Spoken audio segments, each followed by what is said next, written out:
First, let's go through the different parts and components of the game. Like I said, all the components you see here are prototype quality, so don't get fixated on the quality that you see. But this is a good representation on what you're gonna get. Like I said, Malinche Games is working on the quality. So first of all, this is the main board. In the main board, you have the victory track where we're gonna see how much victory points we have in each one of the periods, and at the end we need to have 100 to be able to win. You can see the map of Mexico. This is separated in different regions. You in each one of the regions you see one city. The city has 2 spaces for workers or operatives and some resources. We'll go through those in detail. In addition, the map has 11 different sections denoted by alphabet letters. In addition, you can see this event space, and you have the victory track. We already talked about that. Okay, so I'll go through each one of these sections separately. Each one of them have different rules and mechanics.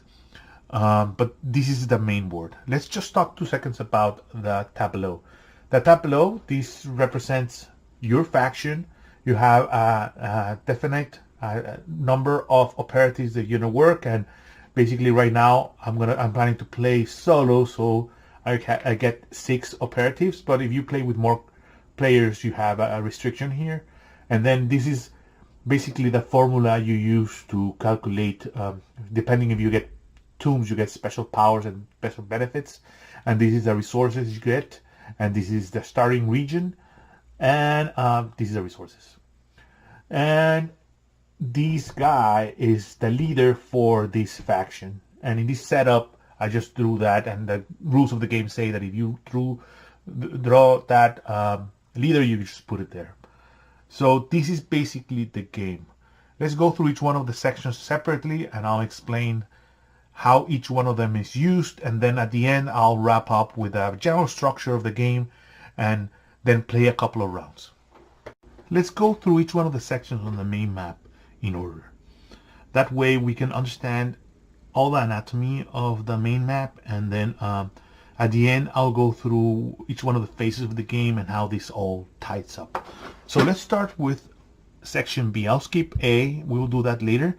Let's start with section B. In section B, you can see available leaders that a faction can recruit. So if I send an operative or a worker to one of these cards, I gain this card and it goes to my tableau. So let's talk about the anatomy of a leader card. So first of all, this is Jose Maria Pino Suarez. He's an actual guy that existed in Mexican history. This is one of the cool things of the game. Most of the cards and the names you see here are actually historically accurate. Kudos to Saul for his work here. So Jose Maria Pino Suarez lived in the capital city, and if I have him in my tableau, if I participate in a battle here with the President Porfirio Diaz forces, Federalists, I get a +1 pip, which could be very differentiator. And then in the bottom I have here these different parchments, and these parchments represent a bonus influence point if I complete an objective in a particular round. So the bottom number, the Roman numeral, is the objective number, and the top number is a round. So this particular, if I have this leader in my tableau, I'm gonna gain extra victory points or influence points if I score objective 8 in round 1, objective 10 in round 1, or objective 5 in round 2. So having him gives me 2 things. One of them is a bonus if I'm in the capital, and the other one, it gives me extra victory points if I complete objectives following this pattern. Just like him, we have Francisco Mujica. He has a free activity objective, which we'll go through that later. And then here we have the 5 different parchments with 5 different possibilities for victory points, and so forth. One thing that is important here is these leaders will get refreshed at the end of each round. There's a set of leaders from round 1 and 2, and there's a set of leaders from 3 and 4. And rounds 3 and 4 represents the latter part of the revolution, on where Porfirio Diaz left the country, and then another person came in called Victoriano Huerta, which he was a problem. We had to get rid of him also. Section C represents the order on where battles happen. So if I send an imperative, imagine I did this for him, and then I send an imperative here, I influence and change the order on where battles will happen. This will have more sense when we talk about battles, but that's going to be, so just keep that in mind. And if I send an imperative here, for example, I gain dynamite, and this dynamite helps separate two cities, which also we'll talk when there's battles, but just keep that in mind also. Let's talk about Section E and Section F. Section E and Section F is the core of the game and is the main driver to be able to achieve influence points, which ultimately either will make you lose or win the game. Remember, we need to achieve 10 victory points the first period, 30 the second period, 60 the third period, and ultimately by the end of the fourth period get 100 to be able to win. Okay, so this Section E is the market of objectives that I as a player have access to be able to achieve this. So remember, I chose to buy Jose Maria Pino Suarez. I left the card there just to show you, but the operative's there. So if I want to be able to buy San Luis Plan, I grab one operative, send it there, and I gain this card. Immediately after gaining this card, I trigger the card that is immediately below it in F, which is a reaction by the Federalist, by Porfirio Diaz, against my effort to be able to achieve these influence points. I'll cover this later. Let's just go through the anatomy of an objective card first. So first, in the left part, you can see a parchment that has a number and a Roman numeral. This is the same thing we were talking about when we were talking about leaders. If I score this objective, I'll get extra victory points for each leader that shares the same parchment with the same combination of numbers while scoring. So my idea right now is I have Francisco Madero, which has parchment 1 and X, and if I get Jose Maria Pino Suarez, I get same parchment, so therefore if I'm able to score this, I'll get 6 points. But we'll get there. Okay, so first, this is the name. Then we have a favorite text, which is Madero calls the country to revolt on November the 20th. San Luis Plan was actually the plan that Francisco Madero proposed to remove Porfirio Diaz from power. So this is historically accurate, which is really cool. Like I said, there was a lot of effort to try to make this historically accurate. And then in the bottom we have an equation. Let me see if I can show you this better on the thing. So basically, this equation, you can read it like this: if you can pay the left part of the arrow, then you achieve the right part of the arrow. So in this case, if I pay a green resource and a red resource, I will be able to get 2 victory points. And if you see there's a ×2 on the arrow, that means that I can do that twice. I can score this twice in a scoring round, it's good. So in this particular case, if I was gonna get Jose Maria Pino Suarez and I get Francisco Madero, and I have a red and a green, therefore I will be able to achieve 2 times +2 +2, that's 6. If I can get more resources and I can pay this twice, then I can get 12 points, which will achieve my first period goal. However, for every effort that I'm trying to do to be able to do revolutionary influence, Porfirio Diaz is trying to push me back. So I get this one. I'm not scoring it. I just get it. I'm planning to achieve it. In theory, you should keep it here until you open this guy over here. Then let's open the reaction. And in the reaction, we have this is heavy hand against manifestations, systematic repression against workers or marchers. This means that the government, Mexico's government, is pushing very strong against unions. So what does this do? So normally reactions come in 3 flavors or effects from reactions come on three flavors. One of them is it cancels cards. So if there's any card, it says cancels Workers Uprising here, which means that if there was a card called Workers Uprising, it will remove it from the game. And in addition, it removes one green resource from my tableau. So in this particular case, I'm trying to do that objective. I need a green. This reaction removes my, I thought I had a green. Yeah, I should have a green. It removes my green resource. Therefore, I cannot score it immediately. So this is a reaction. The reaction goes away. A new reaction gets placed there. I grab this guy, put it in my tableau as an objective. I can have a maximum 5 objectives, and then I add a new objective. So this was an objective, sorry.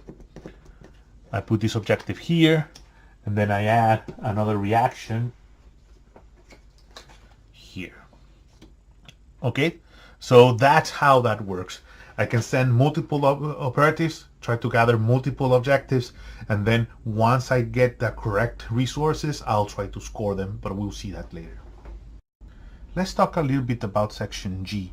Section G is a little bit more straightforward. Let's imagine I'm in the state that I am right now. I have San Luis Plan over here. The Federalists took my green resource, so I'm not going to be able to pay for that. But I want to be able to score it this round. So I can grab one operative and send it to Section G and get a green resource from the market. Therefore, when I score it, I'll be able to get this. I also can send an operative here and move these chits in the board to other places, and that will make sense once we go through A and combat. In Section H, at setup, you put 2 random cards here. So in the second phase of the game, you will reveal these cards, and these cards will define an attack that Porfirio Diaz will do in Mexico to try to attack your operatives that are in the ground. We'll go through them later, but you can send an operative here to see where the Federalists will attack, and you can try to mitigate any of their attack, but we'll see that later in an example of the game. Section I, Section J, and Section K are special sections. Factions don't need to send any operative to these sections to activate those. These are here to remind players that at the beginning of Phase 2, and we'll talk about phases later, these 3 sections will be activated automatically. Let's talk about Section I. So imagine that there's another faction, another player that is working, and maybe they start in Durango. Francisco y Madero starts in the capital. So if 2 different factions are far away, they don't know each other. They don't have contacts between themselves. If at any point 2 different factions share a particular city, that means that the factions are connected and they can share resources and objectives and any kind of leaders to maximize the influence value they do while scoring. And that makes sense thematically. However, right now I'm setting up the game as a solo game, so I'm not going to be using Section I. Section J is also a special section, and I missed something where I was talking about the leaders. So let me go back to Francisco Madero and the anatomy of a card. You can see, I don't know if you can see here, just beside the picture of Madero in the bottom part of that central box, there's the same icon that is in Section J with a resource, a yellow resource. This means that I'm gonna get resources depending on how many leaders I have and if they have that kind of bonus. For example, if Felipe Carrillo have joined my faction, I would have gotten red resource.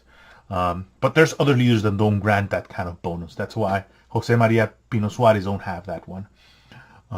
So those are resources I get at the beginning of Phase 2. Section K denotes the possibility of scoring an objective. At this moment, all the different factions will try, or They may choose to score objectives depending on how many resources they have, how many leaders they have. We made an example, but at this point, if I do gained my green resource, I can try to score this objective saying that I have one red, one green, and I have Francisco Madero and I have Pino Suarez. Therefore, I get 6 points. So this is where the scoring happens. Remember, you need to be able to end the first period with 10 points or lose. So this will not give me enough points to survive the first period. So I need to find another way of getting more. I do have an extra operative, so I can try to find another way of getting more points, either by getting another objective or maybe another leader. For example, here, Francisco Mujica has the same 1x, so maybe moving him in will give me, with my extra, will give me 2 extra points. That's 8. I still need 2 more, and I need to work on those. Now, let's talk about Section A.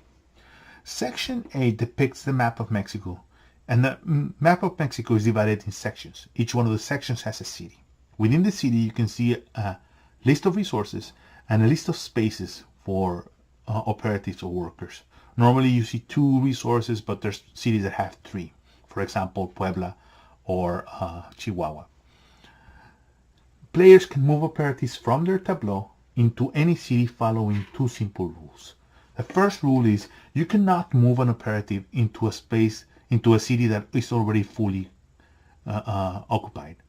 So if I move this one here and I want to move the third one, I will not be able to get to capital again. The second rule is I can only move to a place on where I have influence, in this case the capital, or to any region that is adjacent to a region that I already have influence. So in this case, I can move to Veracruz, I can move to Guanajuato, I can move to Jalisco, I can move to Puebla. One important thing to note is these regions don't necessarily need to be connected through railroad. In those days, revolutionary moving horse and wagon, the railroads were more for Porfirio Diaz and the Federalists. So if I had influence in Coahuila, I could expand to Sonora, and in this case, there's no connection through railroad. So what do I get if I expand to a region on the board? I get basically 2 things. One of them is if I move to a region where another faction already has influence, I automatically get access to the I section. That will give me access to their resources and be able to share with them those. I get access to their objectives and be able to share those, or their leaders and be able to share those. In addition, I will be able to access their tomb powers and my faction powers and their faction powers. We'll talk about the faction powers later. So the first thing I get is if there's another meeple there, I have access to I. But in this case, I'm playing solo, so this doesn't really matter. The second thing, which is more important for what I'm looking for right now, is I gain access to these resources. What do I mean when I say gain access to these resources? Once I move my operatives here, I get these resources into my tableau. So in this case, Morelos Puebla has 2 red and a green. So I will get a green and 2 red. This helps me to be able to enact better my objectives. Remember a few minutes ago, I told you that if I actually score my objectives, I could only be able to score 6 points out of it. Let me remind you a little bit. So this is a San Luis plan, okay? In the San Luis plan, if I consume a red and a green, I get 2 points, and I can do that twice. So if I score these once, I will get this one, 2 points, and because this is a 1x objective, I will score 2 additional because I have Francisco Madero, and 2 additional because I have Jose Maria Pino Suarez. That would be 6. But if I can actually have 2 of each one of the colors, I can do this twice. Therefore, I'll get 12 points. And that will let me go over the objective of scoring 12 points at the end of the first period. So that is movement on the map and expand into regions. One thing that I missed was at the beginning of every round, you need to draw a random event. And this event denotes different things that you can take advantage through each one of the rounds. In this particular one, this is women's suffrage in the United States. So that means that any neighboring region, neighboring US, will get an extra red resource if you expand there. So this is something to take in account when you're expanding, because it can give you or take stuff out of when you move. So that's it. That is the game. I think we went through all the sections. We talked about the map. We talked about the event. One thing that is important, and it's a little bit quirky, is how victory points are denoted. So there's this meeple that denotes a common victory point. This is what you actually use to see if you reach each one of the period's goals and if you win. And each one of the players have their own stat to it. So you move this one for all the victory points that any player scores, and you move this one with a score with the scores that you actually won. Now, I think I need to step back and talk a little bit about the structure of a round or a period. Like we talked about. So the game consists in 4 rounds or 4 periods. At the end of each period, players and factions need to be able to score a specific amount of influence points to be able to keep the game running. So period 1 is 10, period 2 is 30, period 3 is 60, and at the end is 100 to be able to win the game. Each period is divided in 3 phases. The first phase is worker placement. You place workers in sections A to G, and all those workers get enacted automatically. You can also put in section H as a spy to be able to see this, and all of those get enacted in the first phase.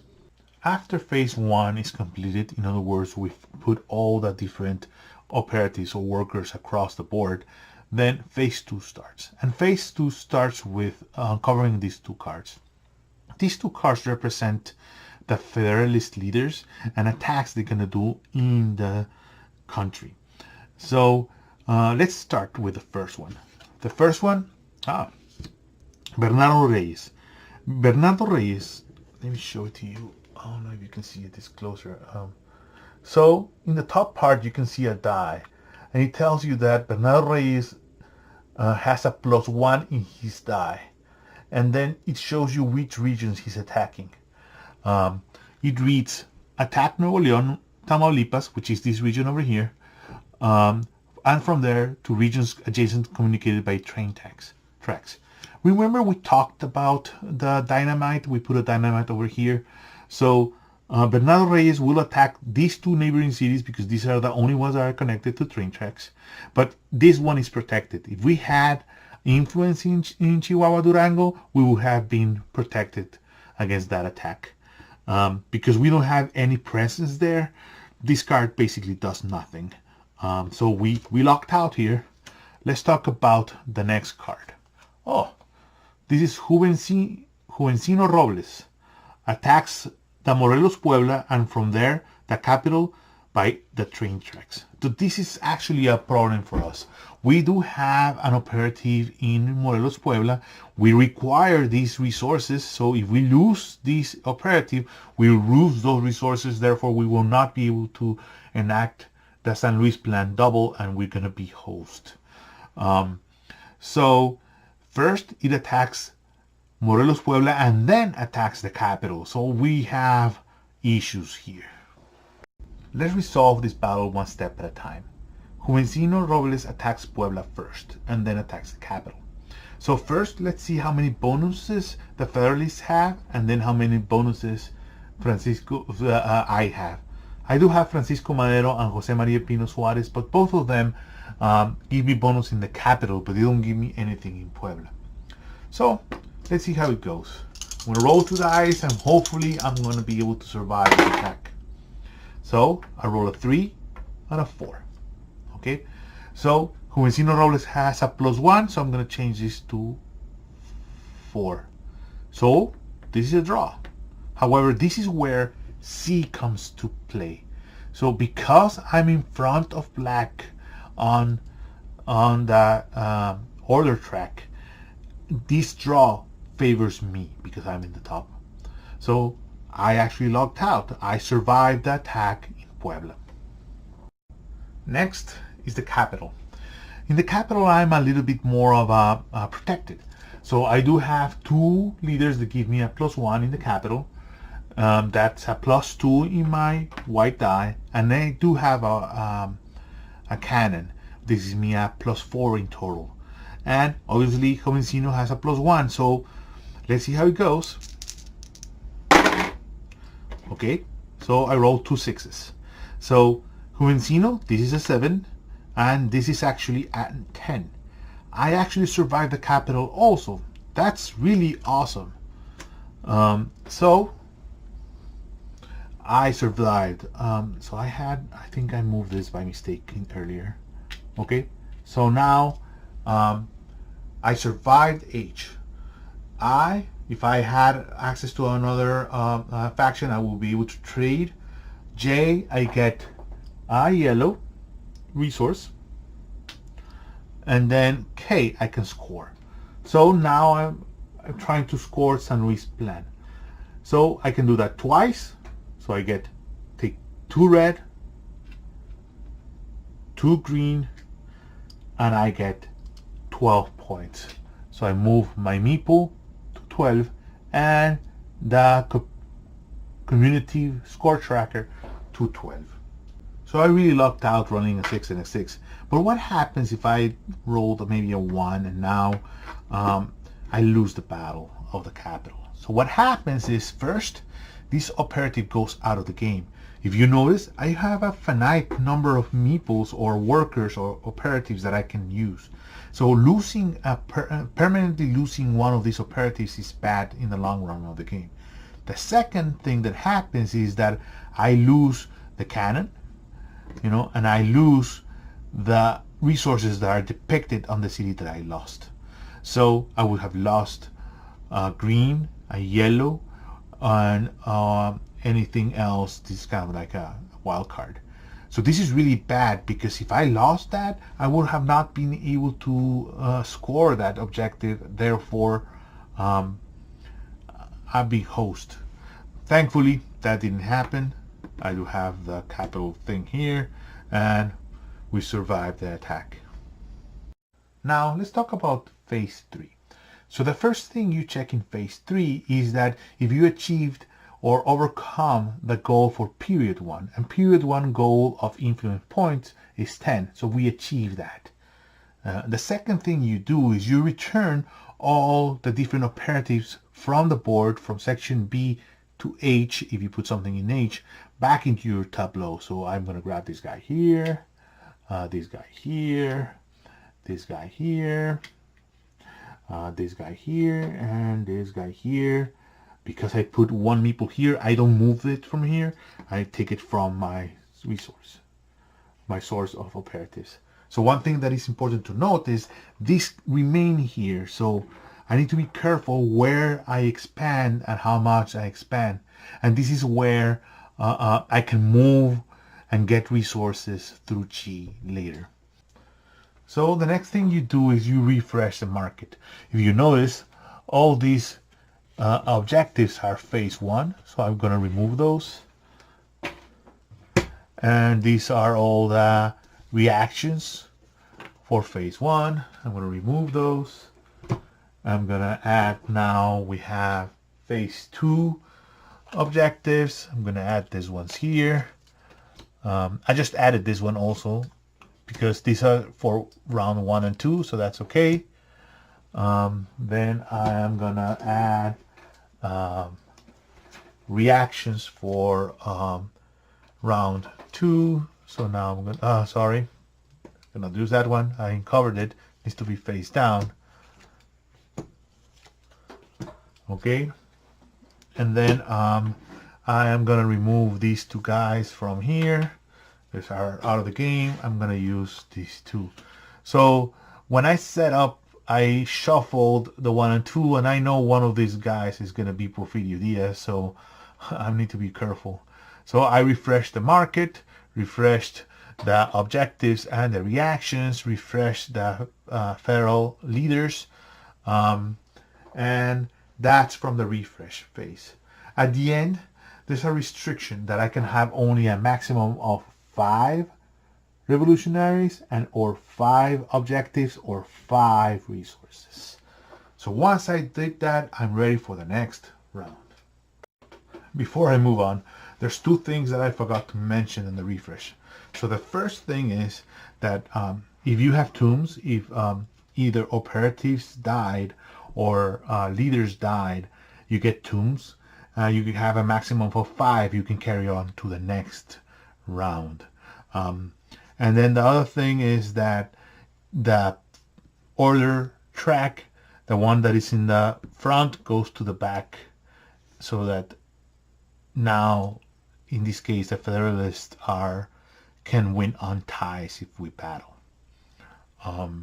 So this is basically the next round, and the next round is going to be very similar. I have 6 meeples or 6 operatives. I'm going to send them away to start, checking. So now I have some,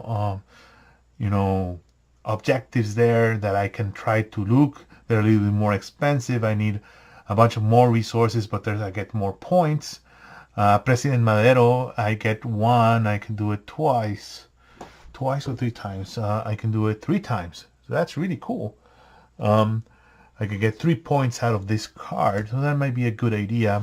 And it's 2-6. That's the paper that I have in the top, and 2-6. I'll get this one, so that's gonna be a bunch of points. 3 times 3, 9 points.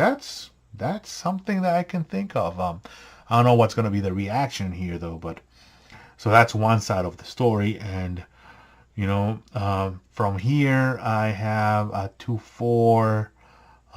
So this is how the game, you have to grok the game and solve the puzzle in case of of solo, but in case of co-op, as a team you need to find a way. And remember, these guys are gonna come with a vengeance, and I know Porfirio Diaz is here, and Porfirio attacks in the capital, so this is gonna be a problem. Either I need to assume I'm gonna lose this guy, or this guy, because I think Porfirio attacks the center and then the rest. I went through the cards before.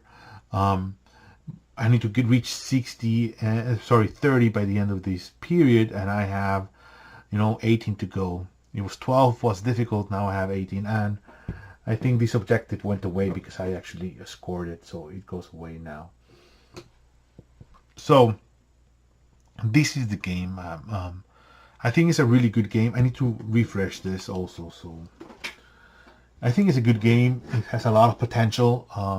So now it's the Great Depression. So now I get minus any resource if I'm near US. So that happens. I don't know, what do you guys think about it? I think it's a good game. There's a lot of potential. It's very contextual. The historic references are very deep.